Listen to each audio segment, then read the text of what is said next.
Good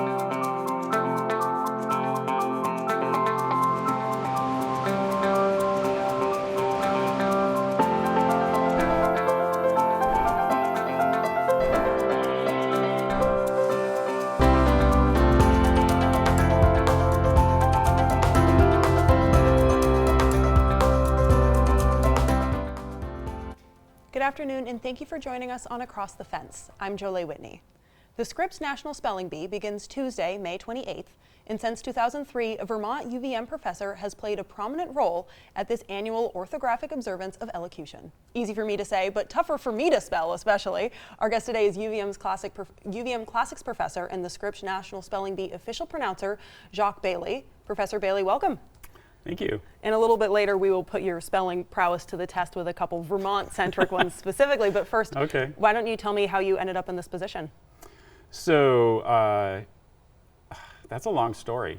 Back in 1980, I won the National Spelling Bee. And then in 1991, I wrote to them and asked if they needed a volunteer.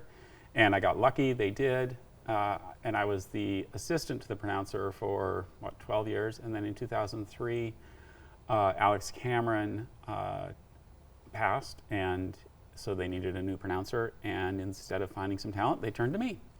And so I've been doing that for, 22 years now. So that's how that happened. And as you mentioned, you won the National Spelling Bee in Yes. 1980, and your word was elucubrate. Am I saying that right? That's right. All right, perfect, which of course means to work out or express by studious effort, quite fittingly, actually. Mm-hmm. Can you tell me what it was like to compete? Oh gosh, so there's, back then, the Spelling Bee was a little over 100 students up there on stage, and we stayed on stage until we misspelled a word. So it was 2 days sitting under television lights, and they weren't LED. They were those hot lights that made you sweat. And it was incredibly sort of tedious to sit up there on stage waiting for hours until your word. But it was a lot of fun. And I got to talk to a lot of people. I had no idea that I could win, so I didn't feel like there was any pressure on me. Well, I mean, obviously past you was wrong. You did win. Yeah, but I'd never been to the National Bee before, Sure. So I had basically no idea. I was like, well, I'll just try the next word. If I get the next word right, good on me. I can keep Great. going. Probably a good way to look at it. Yeah, it worked. And you said that it was in some ways almost physically taxing, which I guess somebody watching wouldn't really think. Sitting under those lights must have been quite difficult, but is there a mental component too? Were you tired by the end? What was that like? I think there is a mental component, but that I don't know that you really practice for it or anything. It's just you have to be, when you get up there at the microphone and you get your word, you have to be able to concentrate and not, some people tend to play a little bit. If that sets you at ease, fine. But you need to just concentrate and ask all the questions and make sure you've given it your best effort. All right, and are there spelling bees in other languages or is it just English? Nope, believe it or not, I don't know of any other language that could possibly have a spelling bee, and that's because English is a mixture of that Old English part that comes from the Angles and the Saxons and the Jutes. Don't forget the Jutes. And then we mixed in a bunch of Danish when the Vikings came, and then we had the Danelaw in England, so we have a bunch of Danish, which is also Germanic along with English. And then the Battle of Hastings and William the Conqueror came and conquered England, and French poured into the language. So we have, we got beef and cow. Beef is the French one, and cow is the more originally English one. And so we have words for the meat and words for the animal. And all along, these people were converted to Christianity by the other St. Augustine, and that poured in a whole load of Latin, because Latin was the language of the church. And then all those schoolboys learning Greek and Latin in the Renaissance and discovering things, they needed names for them, so we get oxygen and nitrogen and all these things they discovered that come from, a lot of them from Greek. The law was in Latin. And then the British Empire, and we spread all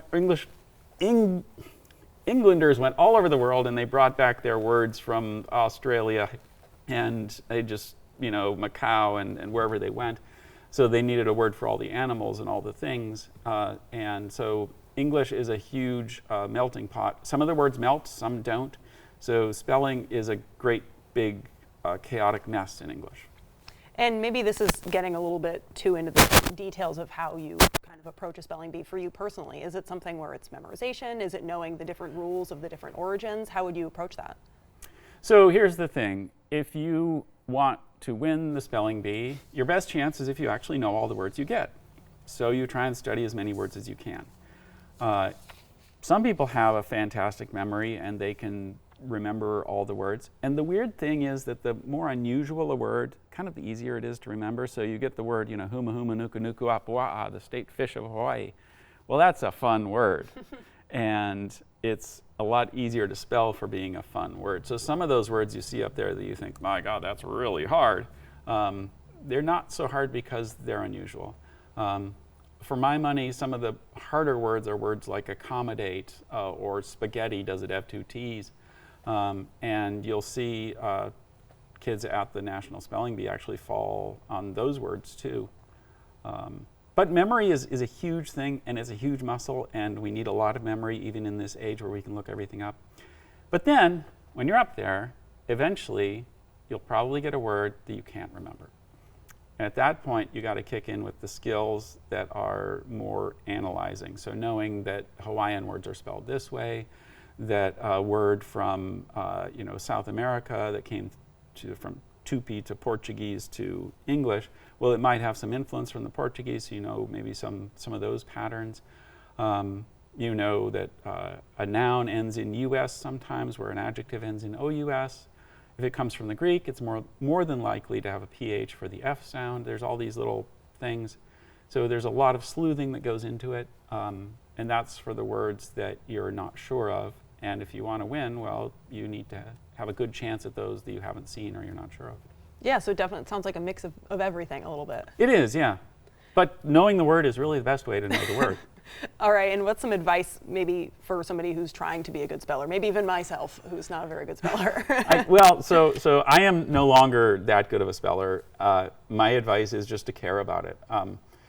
It's very, very easy to look up a word if you're not sure, and to be aware of your own skills, and to work with what you have to work with, which is yourself. Also, most words are actually spelled the way they sound. So in a spelling bee, you see some kids when they don't know the word, they try and get fancy and throw in letters that really only have a place if it's a weird word. But most words really are spelled the way they sound. So just go with your gut. And nowadays, like you were saying, it's pretty easy to look up a word like that. So what do you think is the value in knowing how everything is spelled? There is not much value in knowing how everything is spelled. But here's the thing. So if you are in, say, 6th grade, if you remember back to 6th grade, what were you studying? Well, you had about 5 subjects or 6 subjects. And then you hit middle school, well, maybe it's in 6th grade you hit middle school, and you get a few more subjects.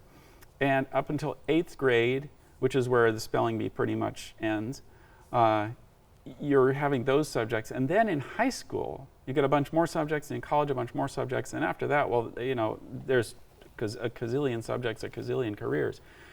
So your world is about to expand incredibly in terms of disciplines and areas that humans have investigated. It's really useful to be familiar with those words and to be exposed to them.